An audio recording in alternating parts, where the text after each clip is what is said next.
पर सर हम लोगों का प्रतिदिन क्लास लेते हैं, सुबह में पढ़ाते हैं।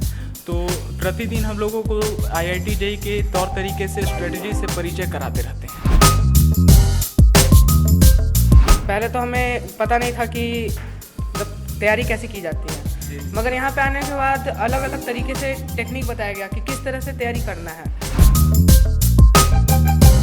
जैसे कैसे एक दोस्त बैठ के पूछता है कि हाँ इसको कैसे किया आपने, या क्या आप करना चाह रहे हैं, सोच क्या रहे हैं, तो उस तरह सर हमारे साथ इंटरेक्ट करते हैं।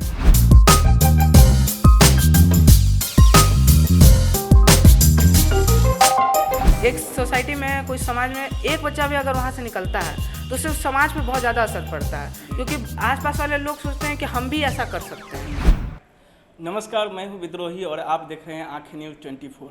नकारात्मकता के बीच एक सकारात्मक चीज़ें जब दिखाई देती है तो उसे आप सभी से साझा करने से हम लोग अपने आप को नहीं रोक पाते हैं। अभी आप देख रहे हैं कि हमारे पीछे में कुछ बच्चे पढ़ाई कर रहे हैं, उनके पैरों में चप्पल है, हाफ पैंट और इस गर्मी में टी शर्ट पहनकर एक बड़ी ही जिजीविषा के साथ ज्ञान को अर्जन करने का प्रयास कर रहे हैं। और आइए जानते हैं कि कौन है ये बच्चे और क्या कर रहे हैं, कैसे यहाँ पहुँचे और किस तरह की तैयारी कर रहे हैं। सबसे पहले आपसे क्षमा चाहेंगे कि आपकी पढ़ाई के बीच हमने डिस्टर्ब किया, लेकिन एक अच्छी चीज़ें हो रही थी तो इसे दूसरे लोगों के बीच में भी ले जाया जाए, इसलिए हम लोग आपके बीच में आए हैं। क्या पढ़ रहे हैं आप लोग, कौन हैं और क्या पढ़ रहे हैं यहाँ पर से? मेरा नाम सुधांशु शेखर है, मैं औरंगाबाद ज़िले का निवासी हूँ। मैं class 10th Vivekananda mission school से किया था, तो उसके बाद वहाँ पर फॉर्म आया, तो उसके बाद फिर अभियान सुपर 30 का फॉर्म निकला तो मुझे जानकारी मिला। फिर मैंने फॉर्म फिलअप किया, फिर एग्ज़ाम देने के लिए पटना आना पड़ा। उसके बाद फिर 3rd राउंड में सिलेक्शन हुआ, उसके बाद हम लोग यहाँ पर पहुँचे हैं। तो यहाँ पर किस चीज़ की तैयारी कर रहे हैं आप? यहाँ पर आईआईटी जेईई की तैयारी कर रहे हैं। जब पढ़ाई आपने शुरू की होगी तो आपको लगता होगा कि आईआईटी जेईई जिससे पढ़ के लाखों लाखों के लोग पैकेज ले रहे हैं, आप उसकी तैयारी करने के लिए आए हैं। तो क्या लगा था शुरुआत में आपको, ये मुश्किल है, ये आपसे हो पाएगा, और अब आपको क्या लगता है? शुरुआत में चूँकि हम लोग सिर्फ क्लास 10 तक पढ़े थे तो इससे काफ़ी हद तक अनभिज्ञ थे जी।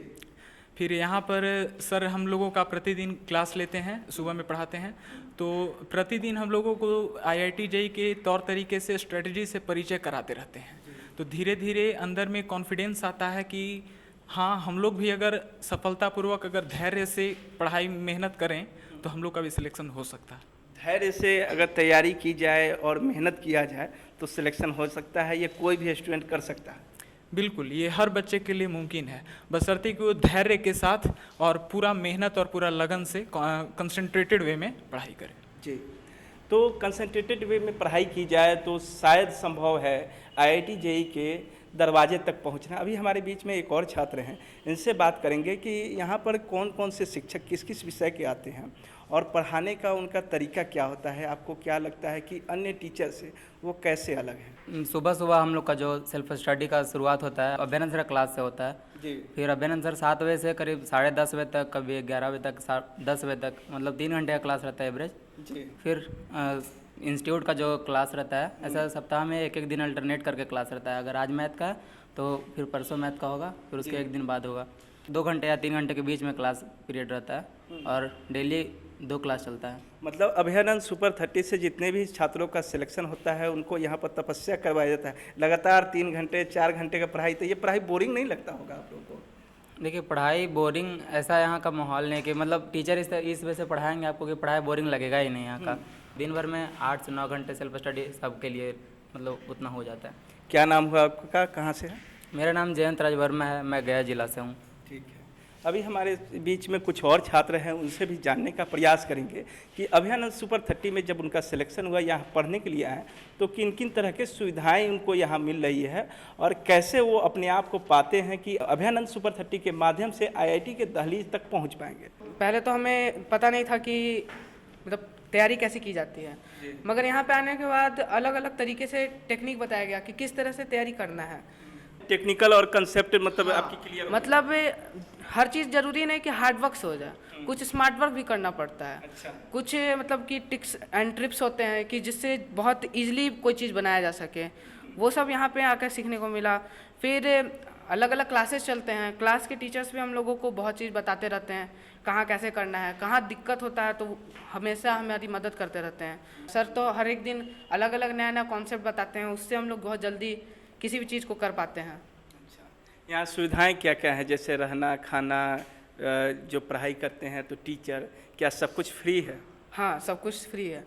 सबसे पहले तो सुविधा की बात करें, यहाँ पे सबसे बड़ा सुविधा जो लगता है मुझे कि एक ही जगह पे तीनों चीज़ है, मतलब खाने का भी, रहने का भी और पढ़ने का भी। इससे दिक्कत नहीं होता है, क्योंकि आने जाने में जो समय नष्ट होता है वो नहीं यहाँ पे हो पाता है। अभयानंद सर आप लोग को फिजिक्स पढ़ाते हैं। ये पूर्व वरीय पुलिस पदाधिकारी रहे हैं और पुलिस से बच्चों को बड़ा भय लगता है, तो जब ये पढ़ाते हैं तो क्या उनकी छवि मतलब ऐसा रहता है कि रौबदार है, काफ़ी गंभीर है? जी, कैसा छवि लगता है आपको सर? जैसे कि ऐसे सर पुलिस में, मगर जब वो पढ़ाते हैं तो उनका एक अलग ही हमें दिखता है, क्योंकि उस समय जिस समय वो पढ़ाते रहते हैं वो कभी भी मतलब वो शिक्षक के रूप में होते हैं, शिक्षा से भी ज़्यादा वो एक दोस्त के रूप में होते हैं। जैसे कैसे एक दोस्त बैठ के पूछता है कि हाँ इसको कैसे किया आपने, या क्या आप करना चाह रहे हैं, सोच क्या रहे हैं, तो उस तरह सर हमारे साथ इंटरेक्ट करते हैं। क्या नाम हुआ आपका, कहाँ से बिलोंग करते हैं? सर मैं हर्षराज हूँ, मैं भोजपुर जिला से हूँ। अच्छा, तो हर्ष आप भोजपुर जिले से आते हैं, पटना में रह के पढ़ाई कर रहे हैं, तो क्या लगता है कि एक जो सामान्य परिवार से आने वाला लड़का जो ग्रामीण परिवेश से या कई ऐसे जगहों से आता है जहां इन सब चीज़ों का सपना भी देखना थोड़ा मुश्किल होता है, वो लड़का जब आईआईटी कर लेता है तो उसके समाज पर क्या प्रभाव पड़ता है, उसकी चीज़ें कैसे बदलती है, थोड़ा सा बताएंगे? एक सोसाइटी में, कोई समाज में एक बच्चा भी अगर वहाँ से निकलता है तो उससे उस समाज पे बहुत ज़्यादा असर पड़ता है, क्योंकि आसपास वाले लोग सोचते हैं कि हम भी ऐसा कर सकते हैं, और फिर एक तरह से उस जगह का विकास होने लगता है। वो जगह के सभी लोग धीरे धीरे आगे बढ़ने लगते हैं, और खासकर अगर एक आदमी भी किसी जगह से निकलता है तो वो एक के कारण लाखों आदमी आगे आने वाले पीढ़ी में बढ़ जाते हैं। जी, चलिए बहुत बहुत धन्यवाद।